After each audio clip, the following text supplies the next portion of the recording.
இன்றைய தேதியிலிருந்து பப்ளிக் எக்ஸாமுக்கு இன்னும் 21 நாள் தான் இருக்குது. அதனால் இருக்கக்கூடிய டைமை எப்படி அழகாக யூட்டிலைஸ் பண்ணலாம், நம்ம ஸ்டடீஸை எப்படி இம்ப்ரூவ்மெண்ட் பண்ணலாம், எப்படி ரிவிஷன் பண்ணலாம் அப்படிங்கக்கூடிய ஒரு ஈஸியான ஸ்டடி பிளானை நான் உங்களுக்கு தரேன்.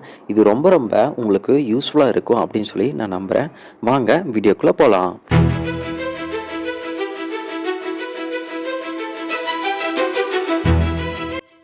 டார்கெட் ஃபிக்ஸ் பண்ணிக்கலாம். 10th பப்ளிக் எக்ஸாமு எஸ்எஸ்எல்சி எவ்வளோ டேஸ் இன்னும் லெஃப்ட் ஆகிறதுக்கு இருக்குது அப்படின்னா 21 டேஸு. நம்மளோட கோல் என்ன அப்படின்னா பாஸ் ஆகணும் ப்ளஸ் நல்ல மார்க்ஸ் எடுக்கணும். ஓகேவா? டெய்லி ரொட்டீன் என்னங்கிறத நம்ம பார்ப்போம். ஃபஸ்ட்டு மார்னிங்கே 5:30லேருந்து 7:30 வரைக்கும் theory subject science or social science ஒரு லெசன் எடுத்துக்கோங்க. அந்த லெசனை வந்துட்டு ஒரு டைம் ரீட் அவுட் பண்ணுங்கள். ப்ளஸ் அது கூடயே நீங்கள் அதில் நோட்ஸ் எடுக்கணும். அதில் ஒரு 10 இம்பார்ட்டண்ட் கொஸ்டின் அண்ட் ஆன்சர்ஸை நீங்கள் பார்க்கணும். அடுத்ததாக பார்த்துட்டிங்கன்னா மேக்ஸு டெய்லியும் ஒரு 10 சம் நம்ம போட்டு பார்க்கணும். சும்மா நம்ம கண்ணில் பார்த்தா புரிகிற மாதிரி இருக்கும். ஆனால் எக்ஸாம் டைமில் நம்மளால் கரெக்டான டைமில் அப்ரோச் பண்ண முடியாது. அதனால் மேக்ஸை பொறுத்த வரைக்கும் திருப்பி சம்ஸை நம்ம போட்டு பார்த்தா மட்டும்தான் நம்மளால் ஈஸியாக கிராக் பண்ண முடியும். அது மட்டும் இல்லாமல் மேக்ஸ்னாலே ஃபார்முலாஸ் தான். ஒவ்வொரு லெசனுக்கு உண்டான ஃபார்முலாஸை தனியாக டோட்டலாக ஒரு பேஜில் எழுதி வச்சுக்கோங்க. அதையும் திருப்பி எழுதி பார்த்து ரிவிஷன் பண்ணுங்கள். மேக்ஸ் படிக்கிறதுக்கு உண்டான டைம் என்னன்னு பார்த்துட்டிங்கன்னா நைட்டு 7:30லேருந்து 9:30 PM வரைக்கும் படிங்க. அடுத்ததாக பார்த்துட்டிங்கன்னா Tamil and English language. Tamil and English லாங்குவேஜில் பார்த்துட்டிங்கன்னா கிராமரு ப்ளஸ் ரைட்டிங் ப்ராக்டிஸ் ரொம்ப ரொம்ப முக்கியம். இங்கிலீஷ்லலாம் பார்த்துட்டிங்கன்னா லெட்டர் இருக்கும், எஸ்ஸேஸ் இருக்கும், ப்ளஸ் பேராகிராஃப்ஸ் இருக்கும். இதெல்லாத்தையும் நல்லா ஒரு டைமு படிச்சுக்கோங்க. இப்போது இந்த டைமிங் நம்ம 7:30லேருந்து 9:30 வரைக்கும் நம்ம படிச்சிருக்கோம். அதுக்கப்புறம் என்ன பண்ணணும் அப்படின்னு ஒரு 15 நிமிஷத்துக்கு நீங்கள் காலையிலேருந்து இது வரைக்கும் என்ன படிச்சிருக்கீங்க அப்படிங்கிறத ஒரு டைமு ரிவிஷன் பண்ணுங்கள். அடுத்ததாக இருக்கக்கூடிய ஒரு 15 நிமிஷம் என்ன பண்ணணும்னா நாளைக்கு நம்ம என்ன பண்ண போகிறோம், எது படிக்க போகிறோம் அப்படிங்கக்கூடிய ஒரு பிளானையும் நோட்டில் எழுதி வச்சுக்கோங்க. ஸோ இதே ப்ராசஸை நீங்கள் டே பை டே கண்டினியூ பண்ணுங்கள். வீக் 1ல் என்ன பண்ணியிருக்கோம் அப்படின்னு சொல்லி பார்த்துட்டிங்கன்னா டே 1ல் இருந்து டே 7 வரைக்கும் சிலபஸ் எல்லாத்தையும் நம்ம கம்ப்ளீட் பண்ணியிருக்கணும். சயின்ஸ் பார்த்துட்டிங்கன்னா லெசன் 1 டெய்லியும் படிக்கணும். சோசியலில் பார்த்துட்டிங்கன்னா அதே மாதிரி ஒரு லெசன் டெய்லியும் படிச்சிருக்கணும்.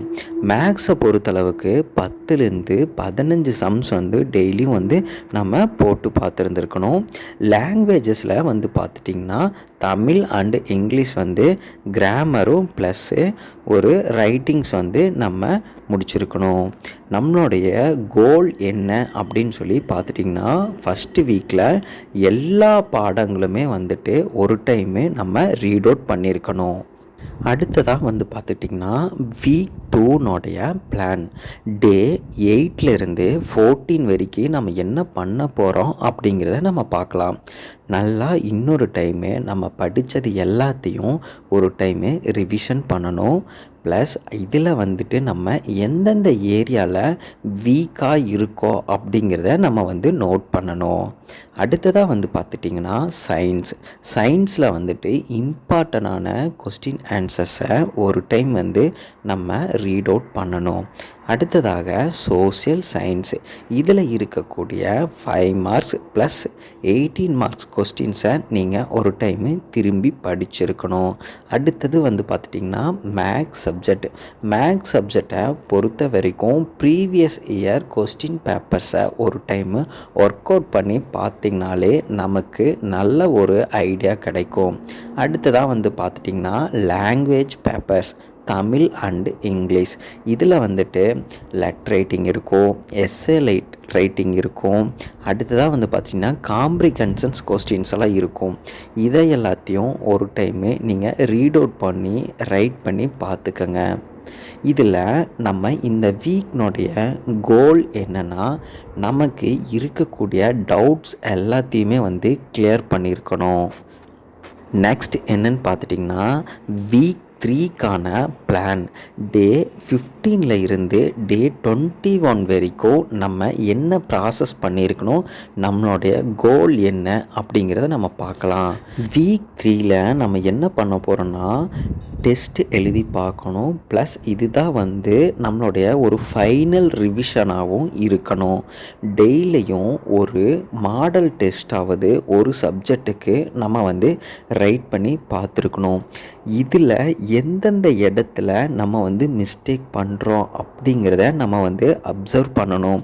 அதாவது சில இடங்களில் நமக்கு தெரியாத கொஸ்டின்ஸ் இருக்கும், சில பகுதிகளில் நம்ம படிச்சிருப்போம், ஆனால் நம்ம எக்ஸாம் எழுதும்போது அது நம்மளோட மைண்டுக்கு சைன் ஆகாமல் இருக்கும். அப்புறம் ஃபார்முலாஸை ஒரு சீட் போட்டு நீட்டாக எழுதியிருக்கணும். ப்ளஸ் இம்பார்ட்டண்ட் பாயிண்ட்ஸ் என்னென்ன அப்படிங்கிறதையும் ஒரு டைம் நம்ம ரிவிஷன் பண்ணியிருக்கணும். இது வந்து ரொம்ப ரொம்ப ஒரு முக்கியமான ஒரு வீக் இது. இதில் நம்மளுடைய கோல் என்னன்னு வந்து பார்த்துட்டிங்கன்னா, நம்ம ஒரு டோட்டலாக நம்ம எக்ஸாம் மைண்ட் செட்டோடு இருக்கணும், ப்ளஸ் ஃபுல் கான்ஃபிடென்ட்டோடு இருக்கணும். அது மட்டும் இல்லாமல் நம்ம ஸ்மார்ட்டாக திங்க் பண்ணணும். அதுக்காக என்னென்ன பண்ணணும் அப்படிங்கிறத நம்ம வந்து ஒரு டிப்ஸ் மாதிரி எடுத்து வச்சுருக்கணும். இது வந்து நம்ம ஒரு ஹை ஸ்கோர் எடுக்கிறதுக்கு ரொம்ப ஹெல்ப்ஃபுல்லாக இருக்கும். இந்த டைமில் இந்த ஒரு 21 டேஸில் நம்ம வந்து மொபைலை டோட்டலாக அவாய்ட் பண்ணிடுங்க. காலையில் எந்திரிச்சு படிக்கக்கூடியது நம்மளுடைய மெமரிக்கு ரொம்ப ரொம்ப ஹெல்ப்ஃபுல்லாக இருக்கும். மேக்ஸ் வந்து டெய்லியும் எழுதி ப்ராக்டிஸ் பண்ணுறது ரொம்ப ரொம்ப மேக்ஸை அப்ரோச் பண்ணுறதுக்கு யூஸ்ஃபுல்லாக இருக்கும். சயின்ஸை பொறுத்தளவுக்கு டயக்ராம் போட்டு பார்த்து பழகிறது ரொம்ப ரொம்ப ஈஸியாக இருக்கும்.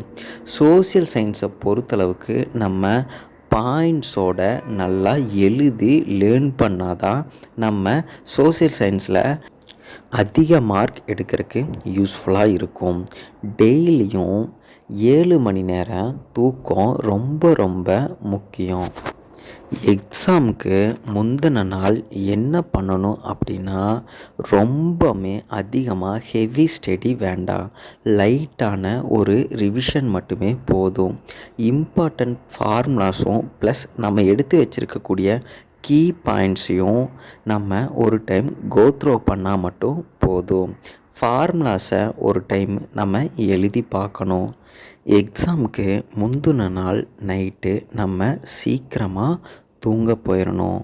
அந்த அன்னைக்கு 7 to 8 ஹவர்ஸ் ஸ்லீப் வந்து ரொம்ப ரொம்ப முக்கியம். நீங்கள் நைட் டைம் ஃபுட்டு வந்து 7 o'clock ஆர் 8 o'clock முன்னாடியே நீங்கள் எடுத்துக்கோங்க. ரொம்ப லேட் நைட்டில் சாப்பிட்றது, லேட் நைட்டில் தூங்கிறது அப்படிங்கக்கூடிய விஷயத்த அவாய்ட் பண்ணிக்கோங்க. எதனால் அப்படின்னா, நம்ம லேட் நைட்டில் சாப்பிடும்போது மார்னிங் கரெக்டாக டைஜஷன் ஆகாது. ஸோ எக்ஸாம் டைமில் அதுவே நமக்கு ஒரு பெரிய டிப்ரெஷனை கொடுக்கும். சரி, ஓகே, நம்ம அடுத்தது என்னென்ன பண்ணணும் அப்படிங்கக்கூடிய விஷயங்களை நம்ம பார்ப்போம். எந்தெந்த மாதிரி ஃபுட்டு எடுத்துக்கணும் அப்படின்னு சொல்லி, இந்த முளைகட்டிய பயிர் வகைகள், தானியங்களை டெய்லியும் கொஞ்சம் எடுத்துக்கோங்க. Oil food plus road side food, out side ஃபுட்டை மோஸ்ட் ஆஃப் அவாய்ட் பண்ணிக்கோங்க. ஃப்ரூட்ஸு நல்லா எடுத்துக்கோங்க. பர் டேக்கு 3 to 4 லிட்டர்ஸ் தண்ணி குடிக்கிறது ரொம்ப ரொம்ப முக்கியம். இந்த வீடியோ உங்களுக்கு ரொம்ப ஹெல்ப்ஃபுல்லாக இருக்கும் அப்படின்னு சொல்லி நான் நினைக்கிறேன். சரி, ஓகே, 10th பப்ளிக் எழுதக்கூடிய ஸ்டூடெண்ட்ஸ் ஆகிய உங்கள் எல்லாத்துக்கும் என்னுடைய மனமார்ந்த வாழ்த்துக்களை தெரிவிச்சுக்கிறேன். நீங்கள் நல்ல மார்க் ஸ்கோர் பண்ணணும், லைஃப்பில் நல்ல ஸ்டேஜுக்கு வரணும் அப்படின்னு சொல்லி கடவுள்கிட்ட நான் ப்ரே பண்ணிக்கிறேன். Okay students, thank you. திருப்பியும் அடுத்தடுத்த இந்த மாதிரி ஒரு நல்ல வீடியோவில் நான் உங்களை சந்திக்கிறேன். உங்கள் எல்லாருக்கும் ஆல் த பெஸ்ட். இன்னிலிருந்து உங்களுடைய ஸ்டடீஸை ஸ்டார்ட் பண்ணுங்கள். நல்லா மோட்டிவாக இருங்க, நல்லா ஸ்போர்ட்டிவாக ஒர்க் பண்ணுங்கள். வெற்றி நிச்சயம். வாழ்க வளமுடன்.